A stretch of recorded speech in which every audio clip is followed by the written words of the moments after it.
Now page number 4, we have one more question, and that question is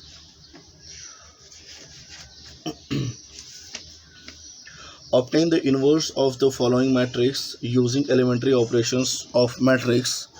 This one A, that is 0 1 2 1 2 3 3 1 1.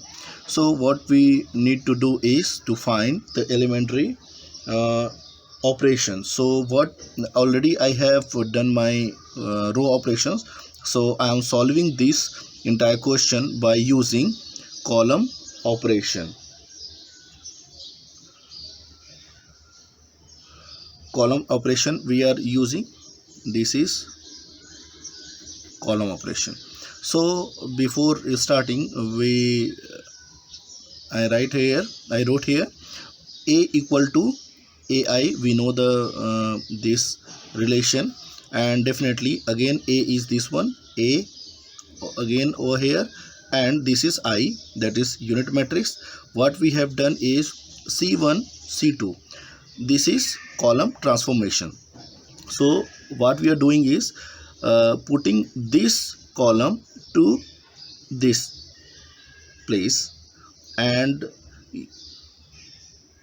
putting this column to that particular column. So what we are doing is we are interchanging this column 1 and 2. So again we got this result, and here also we are doing the same thing. C3 goes to C3 minus twice C1. Here we can see this is C3, this is C1. If we subtract from C3 to the twice C1, then definitely this element will become 0, and we are focusing over here. So now after solving this, you will get this one. After that, what we are doing is C3 that goes to C3 plus C2. Why we are doing that? To make this one minus 1, to make this minus 1 0, we are operating this operation, and here we got this one. Similarly, we have done this also, and this part you have to make each and every time whenever you are interchanging or transforming this matrix. The same time the same operation has to be done to the particular this matrix also. After that, C3 that goes to half C3.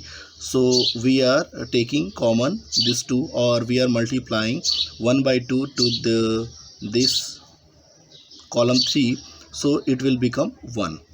So my basic requirement is for unit matrix, this is my unit matrix, and what I have is I got the half of that, then remaining 2 1 3 I have to make this 0.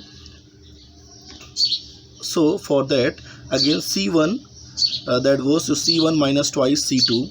So if we subtract this C1 minus twice of this C2, so it will become 2, and 2 minus 2 will become 0. So we can see here this is 0. Again after that, we will be solving the next operation or transformation we have. What we are doing is applying C1 that goes to C1 plus 5 times C3. So here we have minus 5, and we have to eliminate this 5. So what we are doing is we are using this C3, and C1 plus 5 times this C2. So this is 0. 0 into anything will give you 0 only, so no need to worry. 1 plus 0, 0 plus 0, and this is minus 5 plus 5 will give you 0. Here you are getting the 0. So these two columns will be the same as it is. Here also we are doing the same thing 5 times, so it will become likewise each and every thing we have done here. Now again C2 that goes to C2 minus 3 times C3.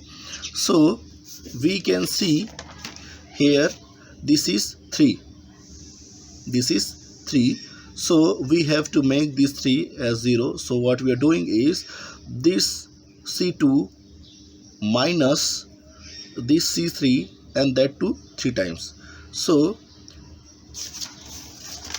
we have done the same thing, C2 minus 3 times C3, and we are getting the unit matrix over here, and A into whatever matrix we are getting, that is kind of B or A inverse. So this is for the answer, and this is very important thing.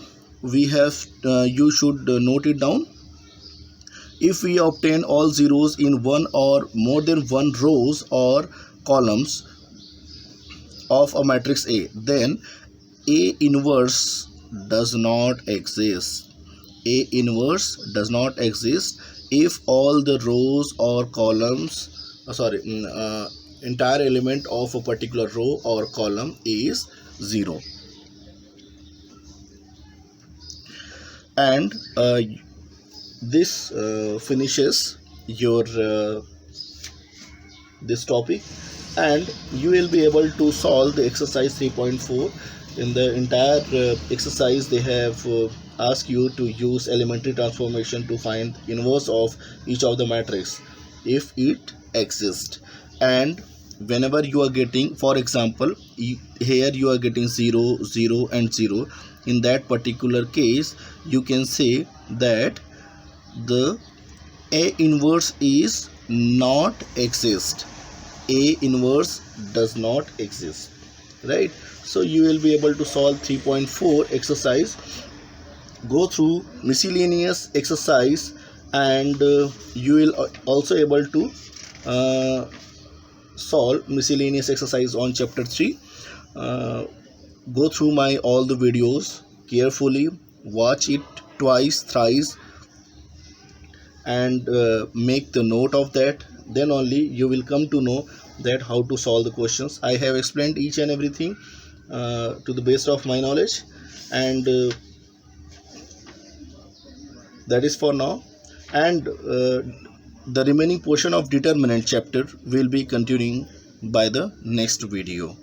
So we will be continuing determinant again, or we will come back, or we'll go to the determinant chapter from the matrix portion only, that is adjoint of matrix and inverse of matrix we will solve, and after that we will see the application of determinants and matrices also we will see, and we'll find the system of equations which we are going to solve by matrix methods. If you want the Cramer's rule, then also I will explain, but for that you should ask me for that Cramer's rule. If you want to study Cramer's rule, I will explain, but this is for now. Thank you. Have a nice day ahead.